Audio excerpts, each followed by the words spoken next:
സങ്കീർത്തനങ്ങൾ 112. യഹോവയെ സ്തുതിപ്പിൻ. യഹോവയെ ഭയപ്പെട്ട് അവന്റെ കൽപ്പനകളിൽ ഏറ്റവും ഇഷ്ടപ്പെടുന്ന മനുഷ്യൻ ഭാഗ്യവാൻ.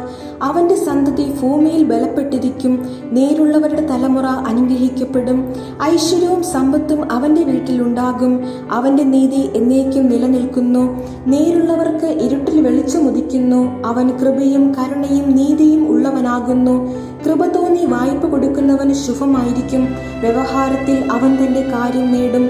അവൻ ഒരു നാളും കുലുങ്ങിപ്പോകുകയില്ല. നീതിമാൻ എന്നേക്കും ഓർമ്മയിലിരിക്കും. ദുർവർത്തമാന നിമിത്തം അവൻ ഭയപ്പെടുകയില്ല.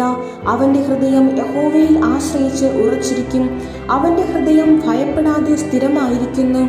അവൻ ശത്രുക്കളിൽ തന്റെ ആഗ്രഹം നിവർത്തിച്ചു കാണും. അവൻ വാരി വിതറി ദരിദ്രന്മാർക്ക് കൊടുക്കുന്നു. അവന്റെ നീതി എന്നേക്കും നിലനിൽക്കുന്നു. അവന്റെ കൊമ്പ് ബഹുമാനത്തോടെ ഉയർന്നിരിക്കും. ദുഷ്ടൻ അത് കണ്ട് വ്യസനിക്കും. അവൻ പല്ല് കടിച്ച് ഉരുകിപ്പോകും. ദുഷ്ടന്റെ ആശ നശിച്ചു പോകും.